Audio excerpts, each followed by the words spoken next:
ರಾಜ್ಯಾದ್ಯಂತ ಇಂದು NEET exam ಸೆಂಟರ್ಗಳ ಮುಂದೆ ಜಮಾಯಿಸಿದ ವಿದ್ಯಾರ್ಥಿಗಳು.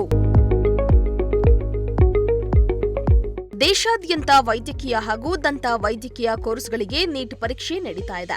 ಲಕ್ಷಾಂತರ ವಿದ್ಯಾರ್ಥಿಗಳು ಪರೀಕ್ಷೆಯಲ್ಲಿ ತಾವು ಅತ್ಯುತ್ತಮ ಅಂಕ ಗಳಿಸಬೇಕೆಂದು ಪಣವನ್ನ ತೊಟ್ಟಿದ್ದಾರೆ. ಅದರಂತೆ ಇಂದು ವಿದ್ಯಾರ್ಥಿಗಳು ಹಾಲ್ ಟಿಕೆಟ್ ಹಿಡಿದು ಪೋಷಕರ ಜೊತೆ ಎಕ್ಸಾಮ್ ಸೆಂಟರ್ಗಳ ಮುಂದೆ ಜಮಾಯಿಸಿದ್ರು.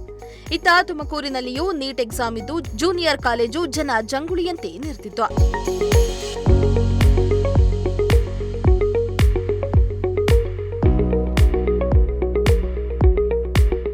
ಇನ್ನು ಪರೀಕ್ಷೆ ಮಧ್ಯಾಹ್ನವಿದ್ದು ಎಕ್ಸಾಮ್ಗೆ ವಿದ್ಯಾರ್ಥಿಗಳು ಬೆಳಗ್ಗೆಯೇ ಹಾಜರಾಗಿದ್ರು. ತಮ್ಮ ಪೋಷಕರೊಂದಿಗೆ ಬೆಳಗ್ಗೆ 10 ಗಂಟೆಯಿಂದಲೇ ಎಕ್ಸಾಮ್ ಸೆಂಟರ್ಗಳತ್ತ ಧಾವಿಸಿದ್ರು.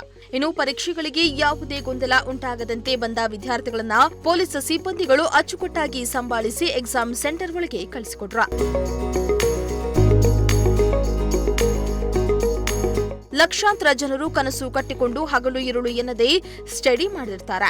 ಅದರಂತೆ ಇಂದು ತಮ್ಮ ಪರೀಕ್ಷೆಯನ್ನ ಎದುರಿಸಲು ಸಜ್ಜಾಗಿದ್ದಾರೆ. ಎಲ್ಲರಿಗೂ ಕೂಡ ಒಳಿತಾಗ್ಲಿ, ಒಳ್ಳೆಯ ಅಂಕಗಳು ಸಿಗ್ಲಿ. ಪರೀಕ್ಷೆ ಎನ್ನುವುದು ಜೀವನದಲ್ಲಿ ಒಂದು ಭಾಗವಷ್ಟೇ. ಪರೀಕ್ಷೆಯೇ ಜೀವನವಲ್ಲ. ಪರೀಕ್ಷೆಯಲ್ಲಿ ಉತ್ತಮ ಅಂಕಗಳು ಬರಲಿ ಬರದಿರಲಿ, ವಿದ್ಯಾರ್ಥಿಗಳು ನೋವುಂಟು ಮಾಡಿಕೊಳ್ಳದೆ ಜೀವನದಲ್ಲಿ ಯಶಸ್ಸು ಕಾಣಲಿ ಎನ್ನುವುದು ಪ್ರಜಾಶಕ್ತಿ ಟಿವಿಯ ಆಶಯ. ಕ್ಯಾಮರಾ ಪರ್ಸನ್ ಸಂಜಯ್ ಜೊತೆ ಪುನೀತ್, ಪ್ರಜಾಶಕ್ತಿ ಟಿವಿ, ತುಮಕೂರು.